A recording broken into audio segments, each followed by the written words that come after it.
Thank you. अच्छा, मैं start से बताती हूँ। प्रॉम्प्ट्स क्या होते हैं? प्रॉम्प्ट्स एपीए में गाइडेंस प्रोवाइड करना, ये बच्चे को हेल्प प्रोवाइड करना जब वो इनकरेक्ट रिस्पॉन्स या नो रिस्पॉन्स दे रहे तब उसको देने को कहते हैं प्रॉम्प्ट। प्रॉम्प्ट की जो मेन टाइप्स होती हैं वो दो होती हैं, एक स्टिमुलस प्रॉम्प्ट होता है और एक होता है रिस्पॉन्स प्रॉम्प्ट। स्टिमुलस प्रॉम्प्ट वो होता है जिसमें हम स्टिमुलस को या जो एंटीसीडेंट है, जो स्टिमुलस है उसको चेंज कर रहे हैं, मतलब उसके अंदर वेरिएशन लेके आ रहे हैं। और जो रिस्पॉन्स प्रॉम्प्ट होता है, रिस्पॉन्स प्रॉम्प्ट वो होते हैं जिसमें हम बच्चे को कब के हम कॉन्सिक्वेंस चेंज कर रहे हैं, जिसमें हम बच्चे को रिस्पॉन्स बता रहे हैं कि आपने करेक्ट रिस्पॉन्स कौन सा देना है, उसको रिस्पॉन्स प्रॉम्प्ट कहते हैं। अब इसके अंदर आगे फर्दर टाइप्स हैं।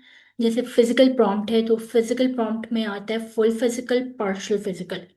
फुल फिजिकल प्रॉम्प्ट में ये होता है कि हमने बच्चे को हैंड ओवर असिस्टेंस देनी है, उसका फुल हाथ पूरा पकड़कर टास्क करवाना है। जैसे सपोज अगर हमने बच्चे को रोल कट कार एक टास्क कट है, स्ट्रेट लाइन। या कट स्ट्रेट लाइन है, कोई भी टास्क है, कोई भी टास्क है जिसमें हमने बच्चे का पूरा हाथ पकड़ना है फुल, यहाँ तक, यहाँ से फुल पकड़ के करवाना है, वो फुल फिजिकल प्रॉम्प्ट होगा। जैसे अगर बच्चे को हमने रोल कार सिखानी है, तो अगर वो रोल नहीं कर रहा तो हमने पूरा उसका हाथ पकड़ा आगे से और उसको रोल करवाया, तो ये फुल फिजिकल प्रॉम्प्ट होगा। ये बिल्कुल इनिशियल लेवल पे होता है, जब बच्चे को टास्क नहीं आ रहा होता, कोई भी नया टास्क होता है जो उसको बिल्कुल ही नहीं आ रहा, तो हम तब फुल फिजिकल प्रॉम्प्ट यूज करते हैं। सेकंड होता है partial physical prompt. Partial physical prompt ये होता है कि हमने थोड़ा सा बच्चे का हाथ थोड़ा सा पीछे से पकड़ना होता है, बाजू से, यहाँ से, या फिर यहाँ से एल्बो से हल्का सा सिर्फ टच करना होता है, उसको कहते हैं पार्शियल फिजिकल प्रॉम्प्ट।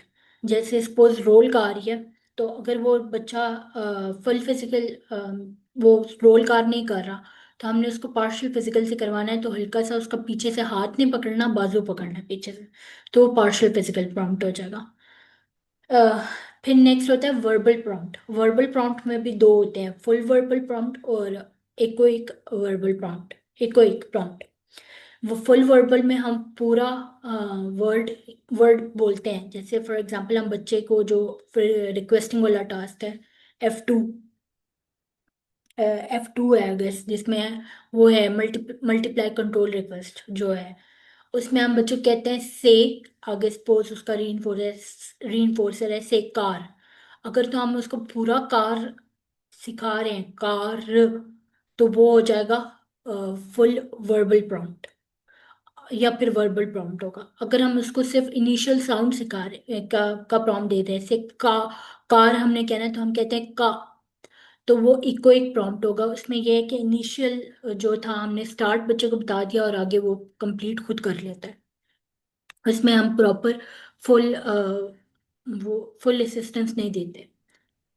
इसके बाद जैसे आते हैं। अगर हम पूछे कि व्हाट डू यू वांट और उसने बोलना आई वांट कार, तो अगर हम बोले आई और आगे वो बोले आई वांट कार, या आई हम बोले और वांट कार वो बोले, हम्म, तो ये ये इकोइक में आएगा। वर्बल वर्बल होगा प्रॉम्प्ट एक। ओके। इकोइक आएगा क्योंकि हमारा मेन टारगेट था आई वांट कार, पूरा बच्चा बोले आई वांट कार। अगर हम उसमें उसमें उसको आई कह रहे हैं, तो ये होगा इकोइक प्रॉम्प्ट। हमने इनिशियल उसको बताया कि इनिशियल पार्शल बताया। ओके। पार्शल नहीं, वर्बल, वो ये वर्बल है ना, हमने वर्बली बताना है, तो वो इको इको होगा। पार्शल फिजिकल प्रॉम्प्ट्स में आता है जिसमें हमने बच्चों को टच करना है, जिसमें हमने बच्चों को अगर यहाँ से कोई भी टास्क है, जैसे मोटर इमिटेशन के टास्क होते हैं क्लैपिंग करना, यहाँ पे वर्बली अगर हम सिखा रहे हैं तो वर्बल में वर्बल टास्क ही होता है। जैसे इको वो है वोकल इमिटेशन है, वोकल लिमिटेशन वाली कैटेगरी में वर्बल प्रॉम्प्ट यूज नहीं होता क्योंकि वो खुद ही हम बच्चे को, वो रिस्पांस प्रॉम्प्ट की कैटेगरी का टास्क है। अगर वहां पे हम प्रॉम्प्ट दे रहे हैं तो वो रिस्पांस ओके। प्रॉम्प्ट, हम बच्चे को रिस्पांस बता रहे हैं, से कार, या से ब, या और वर्बल जो वोकल इमिटेशन के टास्क हैं, कैट से क, तो हम क जो है हम बच्चे को खुद बता रहे हैं कैट से इसका, तो वो इमिटेट करता है कैट से इसका, जो क की साउंड है वो इमिटेट करता है। तो ये वहाँ वहाँ पे वर्बल प्रॉम्प्ट आ जाएगा। फिर नेक्स्ट है जेस्चुरल प्रॉम्प्ट। जेस्चुरल प्रॉम्प्ट ये होता है कि हमने बच्चे को पॉइंटिंग के थ्रू, थोड़ा सा पॉइंटिंग के थ्रू और इशारों के थ्रू, जेस्चर्स के थ्रू हमने करेक्ट रिस्पॉन्स बताना होता है। जैसे सपोज बच्चा, हमने दो चीजें बच्चों को कहा कि टच रेड ब्लॉक, ये हमारी एसटी थी, टच रेड ब्लॉक। तो अब बच्चे को नहीं पता कि रेड, एक रेड ब्लॉक है और एक ऑरेंज ब्लॉक है, तो बच्चे को नहीं पता कि रेड ब्लॉक कौन सा है, तो हमने यहाँ पे जेस्चरल प्रॉम्प्ट अगर देना है, तो जेस्चरल प्रॉम्प्ट में हम रेड ब्लॉक की तरफ इशारा करेंगे, पॉइंटिंग करेंगे, तो वो जेस्चरल प्रॉम्प्ट हो जाएगा। और वो जब बच्चा रेड ब्लॉक के को टच कर लेगा तो वो फिर विथ जेस्चरल प्रॉम्प्ट होगा, करेक्ट तो होगा लेकिन विथ जेस्चरल प्रॉम्प्ट होगा। फिर बाकी जेस्चर्स होते हैं हैंड, हेड हेड नोडिंग करना, पॉइंटिंग करना, ये भी जेस्चर में हेड नोडिंग, जिसमें हम अगर बच्चे से कोई वो करेक्ट रिस्पॉन्स दे रहा है तो हम अक्सर उसको कहते हैं ऐसे हेड नोडिंग करते हैं, जैसे ऐसे करते हैं, तो वो एक बच्चे को जेस्चर चला जाता है कि मतलब अक्सर जैसा बच्चा टास्क कर रहे होते हैं तो वो अक्सर टीच इंस्ट्रक्टर की तरफ देखते हैं, थेरेपिस्ट की तरफ देखते हैं। तो वो इसीलिए देखते हैं क्योंकि उन्हें वैलिडेशन मिलती है, वो ये चाह रहे होते हैं कि हमें आगे से प्रॉम्प्ट के थ्रू पता चले कि हमने ठीक किया या नहीं किया। तो अगर नोडिंग भी कर रहे हैं, ये उन बच्चों के लिए जो थोड़े एडल्ट हैं या थोड़े से अंडरस्टैंडिंग करते हैं, उनके लिए ये नोडिंग वाला यूज करते हैं हम। तो ये जेस्चरल प्रॉम्प्ट होगा। अब चीज की तरफ पॉइंट कर देना, ये भी जेस्चरल प्रॉम्प्ट है। फिर नेक्स्ट होता है मॉडल प्रॉम्प्ट। मॉडल प्रॉम्प्ट में ये होता है कि हमने बच्चे को जो करेक्ट रिस्पॉन्स है या करेक्ट बिहेवियर है वो हमने खुद करके दिखाना है। मतलब बच्चे से नहीं हो रहा, वो हमने करके दिखाना है। जैसे पजल फिक्सिंग है, बच्चे ने 1 2 3 4 5 तक कर लिया, आपने उसे 8 तक कर 6 तक करवाना है। 1 2 3 4 5 कर लिया, 6 वाला उसको नहीं पता कि कहाँ फिक्स करना है, तो वो अगर हम उठा के खुद फिक्स कर देते हैं तो वो वो मॉडल प्रॉम्प्ट होगा। मॉडल प्रॉम्प्ट भी उन बच्चों के लिए यूज होता है जिनको मॉडलिंग की समझ होती है कि मुझे ये मॉडल, मुझे ये करके दिखा रहा है। जैसे सपोज एक और होता है मोटर इमिटेशन में, ये डू क्लैपिंग। अगर तो हम बच्चे को वैसे कहते हैं ना, डू डू दिस होती है उसकी एसटी, लेकिन अगर बच्चा बहुत छोटा है या बहुत ज्यादा डिलेस के साथ है तो उसका हम बोल के कहते हैं कि डू डू क्लैपिंग। तो उसमें जब हम बच्चे को ऐसे क्लैप हैंड्स करके दिखाएंगे तो वो भी एक तरह का वर्बल सॉरी मॉडल प्रॉम्प्ट होगा। लेकिन उसमें जैसा वोकल इमिटेशन था उसमें वर्बल प्रॉम्प्ट नहीं यूज हो सकता, इसी तरह मॉडल सॉरी जो मोटर इमिटेशन है उसमें मॉडल प्रॉम्प्ट नहीं हो सकता, क्योंकि डू दिस हमारी एसडी में ही मॉडल है, ये भी रिस्पॉन्स प्रॉम्प्ट है। तो मोटर इमिटेशन के लिए ज्यादातर हम यूज करते हैं फिजिकल प्रॉम्प्ट्स, या वो फुल फिजिकल होगा पार्शियल फिजिकल होगा। इसी तरह जो एक नेक्स्ट होता है विजुअल प्रॉम्प्ट। विजुअल प्रॉम्प्ट में हम बच्चे को पिक्चर या रिटन रिटन वर्ड दिखाते हैं। जैसे अब हमने बच्चे से पूछा कि व्हाट इज, हमने बच्चों को सिखाना है कि वो बोले टेबल, तो हम टेबल की पिक्चर उसको दिखाएंगे, पिक्चर दिखाएंगे, ऑब्जेक्ट दिखाएंगे, जरूरी नहीं से पिक्चर हो, हम उसमें उसको पिक्चर दिखा सकते हैं विजुअल प्रॉम्प्ट में, ऑब्जेक्ट, टेबल, रियल का टेबल दिखा सकते हैं। उसके अलावा हम रिटन वर्ड दिखा सकते हैं जो भी चीज़, वीडियो क्लिप दिखा सकते हैं वो भी, लेकिन वो मॉडलिंग में प्रॉम्प्ट में आती है, विजुअल प्रॉम्प्ट में हम वो चीज़ दिखा देते हैं।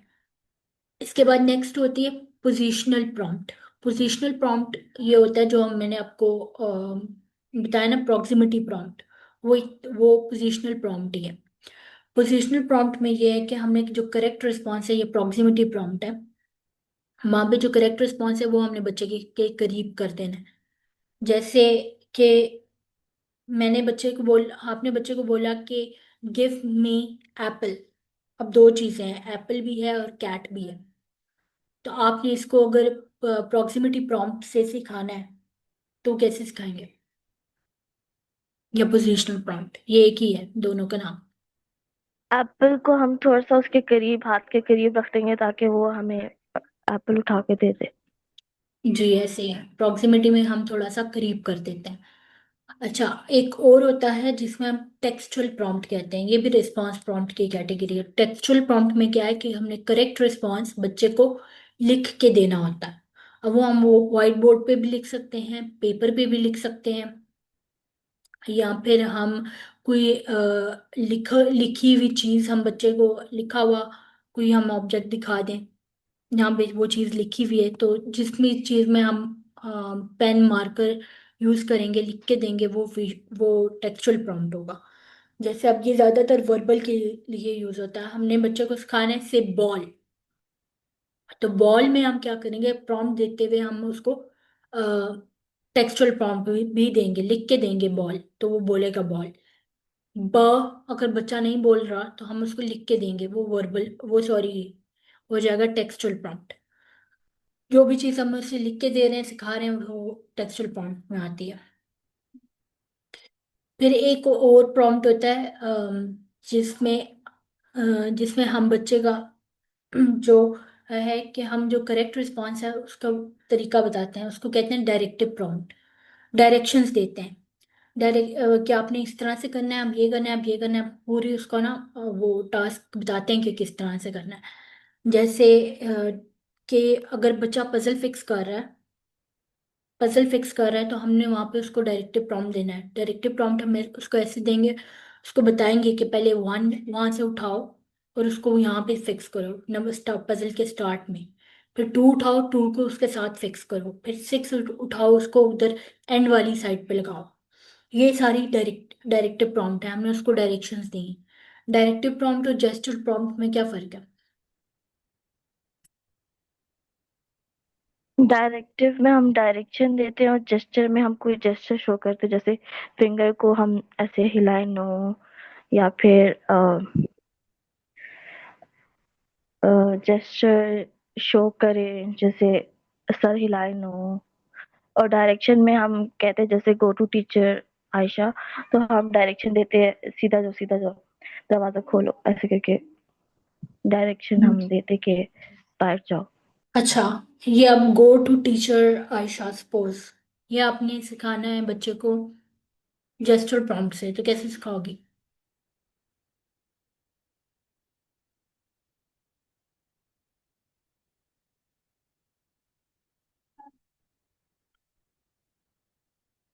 पॉइंटिंग करूंगी कि वहां पे टीचर आयशा है, और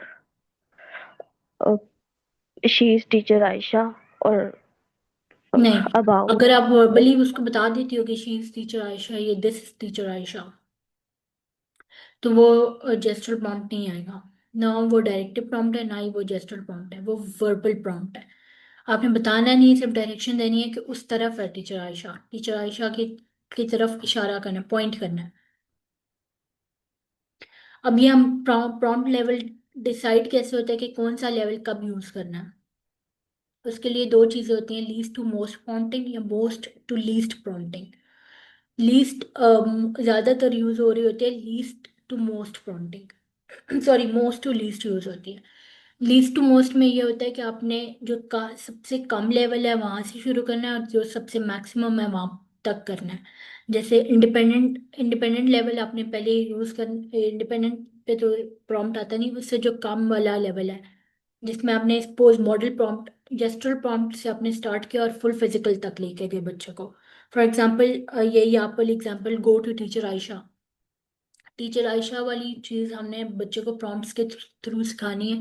तो वो हम उसको ऐसे सिखाएंगे कि लीस्ट टू मोस्ट पॉइंटिंग देंगे, सबसे पहले हम उसको जेस्चरल देंगे, उसकी तरफ टीचर आयशा की तरफ पॉइंटिंग करेंगे।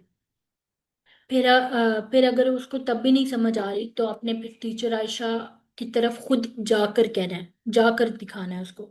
ये मॉडल हो जाएगा, मॉडल प्रॉम्प्ट हो जाएगा, प्रॉम्प्ट लेवल इंक्रीज हो रहा है। फिर अगर उसको मॉडल प्रॉम्प्ट के थ्रू भी नहीं समझ आई तो आपने फिर उसको डायरेक्टिव प्रॉम्प्ट देना है। डायरेक्टिव प्रॉम्प्ट में आपने उसको प्रॉपर डायरेक्शंस बतानी है कि टीचर आयशा उस रूम में बैठी हुई है, उस चेयर पे बैठी हुई है, वहां पे जाओ, या उस कलर की चेयर पे बैठी हुई है। ये भी बच्चे को हिंट भी दे सकता है कि ब्लू कलर की चेयर में बैठी हुई है। क्योंकि बहुत ज्यादा बच्चे हैं, उनको नहीं पता होता कि थर्ड मतलब चेयर नंबर 3 कौन सी है, तो अपने कलर बता दो कि ब्लू कलर की चेयर पे बैठी हुई है, या रेड कपड़ों में बैठी हुई है, कि जो जो भी चीज़ है, ये आपने डायरेक्शंस दी हैं उसको।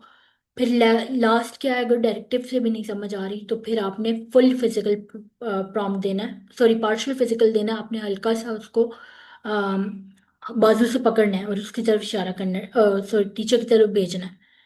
और अगर लास्ट है फुल फिजिकल, फुल फिजिकल सबसे लास्ट में यूज होता है जब आप least to most prompting use करते हो। वैसे ज्यादातर मोस्ट टू लीस्ट यूज हो रही होती है। फुल फिजिकल में यह है कि आपने बच्चे का पूरा हाथ पकड़ा और उसको टीचर आयशा की तरफ ले गए। अब मोस्ट टू लीस्ट प्रॉम्प्टिंग में क्या है, इसी तरह हमने प्रॉम्प्ट लेवल्स को डिक्रीज करना होता है। जब आपने एक एक लेवल पे बच्चे को फुल फिजिकल से सिखा दिया है तो उसको आ भी गया है, और उसके बाद आपने फुल फिजिकल से पार्शियल फिजिकल पे आना है, पार्शियल फिजिकल से आपने वर्बल पे आ जाना है, वर्बल से एक को एक प्रॉम्प्ट पे आना है। ये प्रॉम्प्ट फेडिंग होती है, इसमें हम प्रॉम्प्ट फेडिंग करते हैं। प्रॉम्प्ट फेडिंग में ये होता है कि बच्चे को के अंदर इंडिपेंडेंट लेवल इंक्रीज होता है। अभी तो मैंने आपको वेबसाइट से बढ़ा दिया, लेकिन मैं आपको इसकी स्लाइड्स शेयर कर दूंगी कल सुबह तक, इसी वीक में कर दूंगी। तो इसमें ये होता है कि इंडिपेंडेंट करने के लिए हम प्रॉम्प्ट लेवल को रिड्यूस करते हैं, वो भी स्टेप बाय स्टेप। डायरेक्ट ऐसा नहीं करते कि बच्चा फुल फिजिकल पे था हम उसको इंडिपेंडेंट पे ले आए या मॉडल पे ले आए। फुल फिजिकल से पार्शियल फिजिकल, और पहले 3 दिन, 3 दिन या 4, मिनिमम 3 दिन, मैक्सिमम 7 दिन आपने एक प्रॉम्प्ट लेवल बच्चे के पर यूज करना होता है। पहले फुल फिजिकल किया, बच्चे को राइटिंग सिखा रहे हैं अगर हम, तो राइटिंग में हम उसको सिखा रहे हैं कि एप्पल, वो लिखे बी, बी लिखे, तो पहले हम फुल फिजिकल से सिखाएंगे, उसका पूरा हाथ पकड़ेंगे बोर्ड मार्कर समेत, उसको लिख के देंगे। फिर उसका पार्ट जब उसको फुल फिजिकल से आ जाएगा, फिर पार्शियल फिजिकल से पीछे से हाथ पकड़ेंगे, सॉरी बाजू पकड़ेंगे। फिर जब वो भी हो जाएगा तो फिर हम उसको डायरेक्टिव प्रॉम्प्ट देंगे। डायरेक्टिव में हम डायरेक्शंस देंगे कि बी की पहले लाइन बनाओ, फिर बी का सर्कल बनाओ, फिर नीचे सर्कल बनाओ, और फिर इस तरह से। और जब वो बी पूरा कर लेगा फिर आपने रीइंफोर्स करना है। डायरेक्टिव प्रॉम्प्ट हो गया, और फिर इसके बाद नेक्स्ट आता है जेस्चरल प्रॉम्प्ट, जिसमें हम बच्चों को इशारा करते हैं। तो वो जेस्चरल प्रॉम्प्ट में भी सीख लेता है और फिर इंडिपेंडेंट होता है। इसमें ये थी प्रॉम्प्ट फेडिंग करना ज़्यादा थोड़ी सी डिफिकल्ट होती है। प्रॉम्प्ट फेडिंग करने का भी तरीका होता है कि आपने प्रॉम्प्ट जब फेड करना है साथ साथ आपने रीइंफोर्समेंट भी देनी है बच्चे को। जब जब जब उसने इंडिपेंडेंटली टास्क किया है, पहले तो ये कोशिश करो कि बच्चा इंडिपेंडेंटली करे, डायरेक्ट बहुत ज़्यादा प्रॉम्प्ट पे इंडिपेंडेंट इंडिपेंडेंट ना हो। अम, जब जब वो इंडिपेंडेंटली कर रहा है या आपका जो डिजायरेबल बिहेवियर टारगेट है उसको अचीव कर रहा है, तो आपने उसको रीइंफोर्स करना है। इसमें भी शेपिंग यूज हो सकती है। मतलब हम बच्चे का बिहेवियर शेप अप कर रहे हैं डिजायरेबल, तो वो स्टेप बाय स्टेप जैसे करेगा, वो हर स्टेप पे आपने उसको रीइंफोर्स करना है।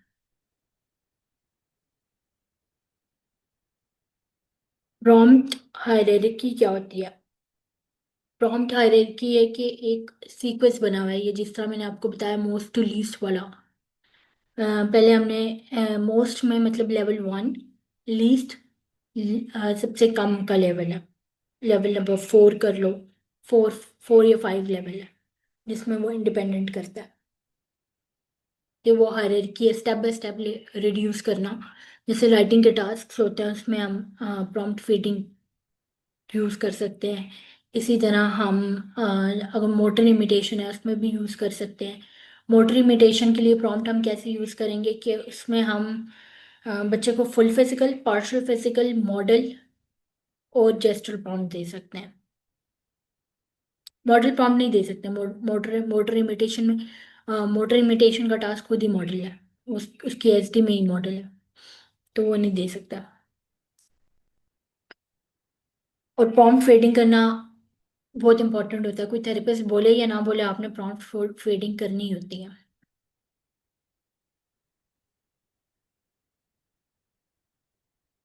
इसके बाद आपका कोई अगर क्वेश्चन है तो पूछ सकती हो।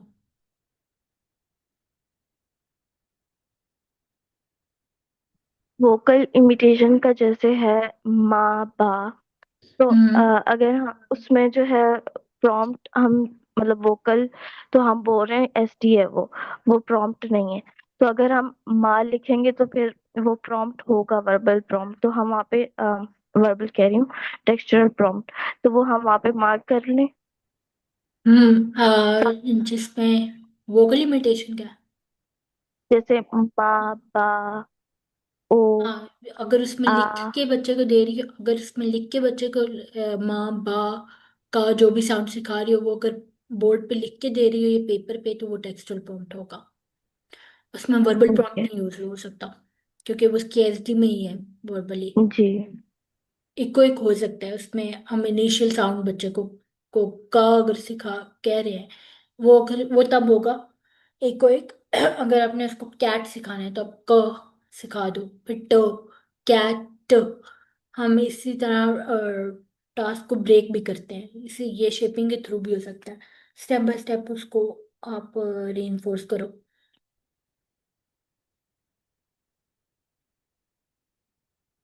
इसमें इतने ही थे, बाकी जो मैंने आप लोग को बुक भेजी थी ना, इसकी विजुअल लैंग्वेज वाली, उसमें भी प्रॉम्प्ट लेवल्स हैं, आप वहाँ से भी पढ़ सकते हो। बाकी मैं आपको स्लाइड्स भी भेज दूंगी सुबह तक।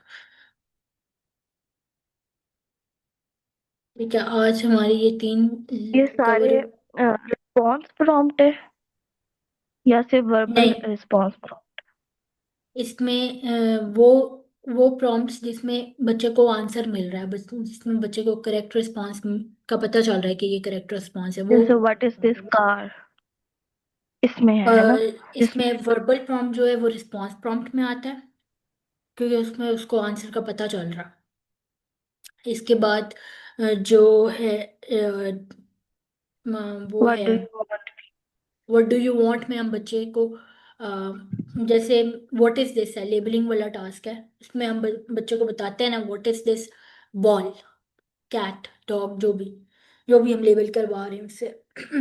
तो हम उसको बता रहे हैं, तो ये रिस्पॉन्स प्रॉम्प्ट है, क्योंकि इसमें उसको रिस्पॉन्स पता चल रहा है। रिस्पॉन्स प्रॉम्प्ट कैटेगरी है प्रॉम्प्ट का, कि आगे टाइप, मतलब टाइप में वो यही होगा, वर्बल होगा, अगर हम उसको वर्बली बता रहे हैं। इसमें भी जेस्चरल प्रॉम्प्ट हो सकता है, कैट की तरफ हम इशारा करते हैं, अगर तो हम कैट, कार या कैट सिखा रहे हैं उस चीज की तरफ, अगर हम पॉइंटिंग कर रहे हैं, तो वो हो जाएगी जेस्चरल प्रॉम्प्ट। अब इसमें डायरेक्ट प्रॉम्प्ट नहीं यूज हो सकता, क्योंकि हम इसमें उसको डायरेक्शंस तो नहीं ना दे रहे, सिर्फ पॉइंट करके बता रहे हैं कि ये कैट है।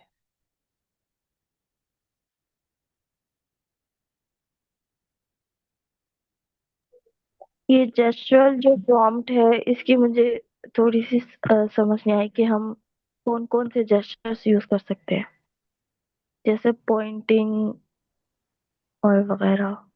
जेस्चरल प्रॉम्प्ट में हम डिफरेंट जेस्चर्स, मतलब इशारे यूज करते हैं, जैसे हम पॉइंटिंग यूज करते हैं, चीज की तरफ इशारा कर देते हैं आंखों से, अगर हम इशारा कर रहे हैं मतलब करेक्ट रिस्पॉन्स की तरफ। जैसे अब दो चीजें हैं, हमने उसको लेबलिंग, उसको हमने, ये हम तब यूज करते हैं जेस्चर प्रॉम्प्ट जब हमने रिसेप्टिव लैंग्वेज वाले टास्क करवाने हो, give me, touch, you where is, ये वाला टास्क करवाना हो। तो उसके लिए हम जेस्चर प्रॉम्प्ट यूज करते हैं। या इवन बच्चा बच्चे को मतलब बताना है कि गो टू टीचर आयशा, तो हम टीचर आयशा की तरफ इशारा कर देंगे। आंखों से भी हम टीचर आयशा की तरफ देख सकते हैं, या करेक्ट आंसर की तरफ हम देख सकते हैं आंखों से।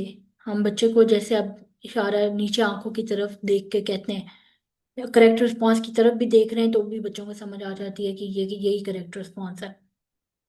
तो आंखों से देखना, पॉइंट करना, या फिर चीज की तरफ पूरी उसको का इशारा कर देना किसी भी तरह का, वो जेस्चर प्रॉम्प्ट होगा। क्या? अगर सेशन लेते हुए आंखों से भी दिखा रही हो बच्चे को कि करेक्ट रिस्पॉन्स दे रही हो, तो वो जेस्चरल प्रॉम्प्ट में ही होगा।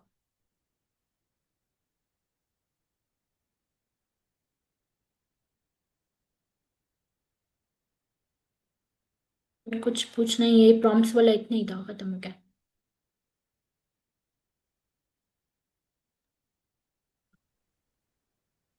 अच्छा, नॉट, जैसे नॉट यस, नॉट नो, ये मतलब डू दिस में आ रहा है। ये वाला टास्क जो है वो किस मोटर इमिटेशन में होगा ये?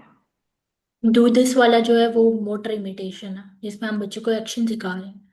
क्लैपिंग है, waving, roll arms, touch table, जिसमें हम एक्शन सिखा रहे हैं वो। और डू दिस है एक्टिविटी, सॉरी एस टी, वो है मोटर इमिटेशन की।